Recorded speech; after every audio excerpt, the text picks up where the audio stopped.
Namaste everyone, welcome to the White Lotus by Kamal. Is it possible to criticize someone and appreciate them at the same time? Hinduism teaches Viveka, the wisdom to separate a person's virtues from their mistakes. It teaches us not to judge people in black and white, but with discernment. Discernment means the ability to judge wisely. एक तरह से हम बोल सकते हैं विवेक जिसको कहते हैं वो भी हो सकता है although Vivek is much deeper in Bhagavad Gita. So the person with discernment evaluate each action on its own merit. They don't completely hate someone because they made mistakes. And Duryodhana is one of the greatest examples of why Hinduism doesn't reduce people to heroes and villains. Do you know he is worshipped in Kerala? Why is he worshipped in Kerala? So there is a long-standing local tradition at Peruthi Malanada temple. Sorry for the pronunciation if I'm not pronouncing it correctly.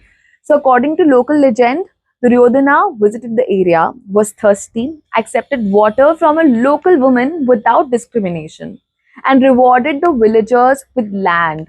Out of gratitude, the community continued to honor him, and the temple is dedicated to his memory. Not just this, do you know the biggest plot twist in Mahabharata?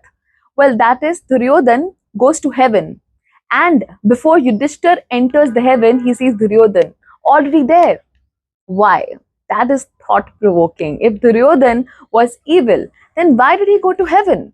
And why did Yudhishthir see him there even before entering heaven himself? The answer might completely change the way you look at Mahabharata.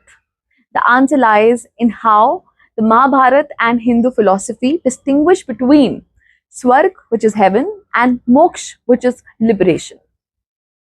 And interestingly, this also answers a question we often ask in real life, like if someone is a bad person, then why do they seem to have all the wealth and luxuries?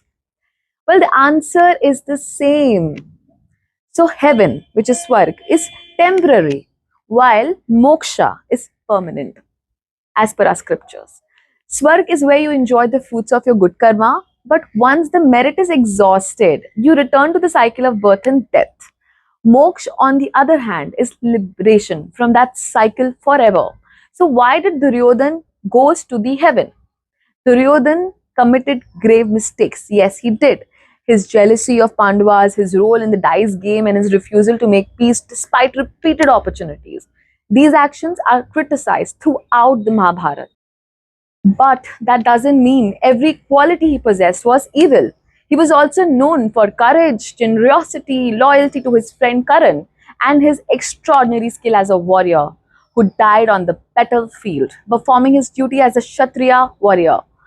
The Mahabharata is not rewarding Duryodhana for being on the wrong side.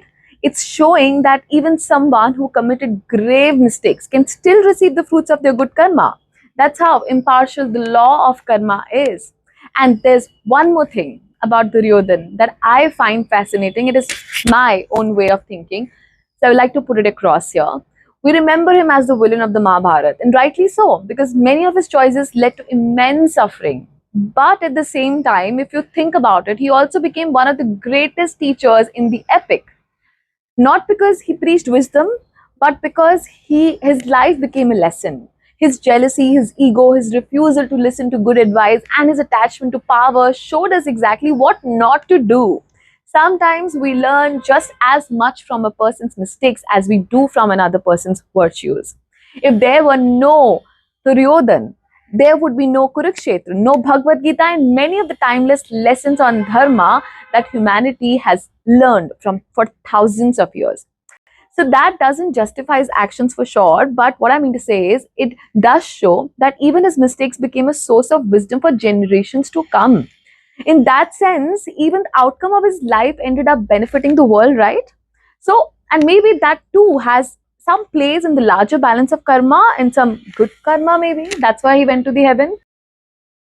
So Hindu scriptures don't teach us to blindly worship or blindly hate.